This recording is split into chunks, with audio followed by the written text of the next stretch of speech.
Assalamualaikum warahmatullahi wabarakatuh. Kami dari kelompok 1 ingin mempresentasikan tugas sifat.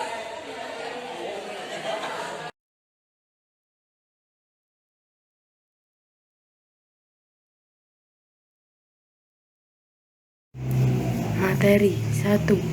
Interaksi antar ruang. 2. Interaksi ke ruangan dan waktu. Pengertian interaksi antar ruang. Interaksi antar ruang adalah suatu cara mengelola ruang-ruang berdasarkan potensi juga permasalahannya dan keterkaitan suatu ruang dan ruang-ruang di sekitarnya. B. Aspek ruang dan waktu. Ruang adalah tempat di permukaan bumi, baik secara keseluruhan maupun hanya sebagian yang digunakan oleh makhluk hidup untuk tinggal. Ruang juga dapat diartikan sebagai wadah dari semua aktivitas manusia, hewan, dan tumbuhan yang ada di permukaan bumi. Contoh dari interaksi ke ruangan. 1. Wilayah perkantoran memerlukan tenaga kerja yang berasal dari wilayah pedesaan. Setiap wilayah akan mencari sumber daya manusia yang dibutuhkan. Interaksi antar ruang menjadi penting, salah satunya sebagai penyedia lapang pekerjaan. 2. Wilayah pantai merupakan daerah penghasil ikan laut, sedangkan wilayah pegunungan menghasilkan penghasil sayur dan buah. Untuk saling melengkapi, kedua wilayah tersebut dapat melakukan interaksi melalui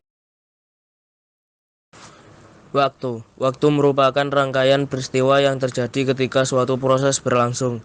Dalam konteksnya, waktu dibagi menjadi 3 sebagai berikut. 1. Waktu lampau. Waktu lampau adalah waktu yang berkaitan dengan kejadian masa lalu. 2. Waktu sekarang. Waktu sekarang merupakan waktu ketika suatu kegiatan sedang berlangsung. 3. Waktu akan datang. Interaksi ke ruangan dan waktu. A. Perbedaan karakteristik ruang antar wilayah. Berikut perbedaan karakteristik ruang antar wilayah. 1. Lapisan atmosfer. Hal ini memiliki kaitan dengan kondisi alam dan suatu di suatu wilayah.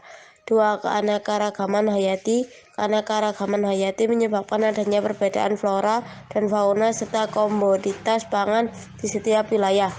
3. Mineral. Struktur geografi yang berbeda di setiap wilayah mempengaruhi kandungan mineral. Unsur hara lapisan tanah. Berikut unsur hara yang terkandung di dalam lapisan tanah. A. Daratan rendah. B. Wilayah pegunungan. Syarat-syarat interaksi antar ruang. 1. Saling melengkapi. Antar suatu ruang dengan ruang lain saling membutuhkan sehingga saling melengkapi. 2. Kesempatan antara. Kesempatan antara maksudnya adalah penawaran alternatif. 3. Kemudahan transfer. Transferability juga dapat diartikan sebagai badan yang dapat diserahkan atau dipindahkan.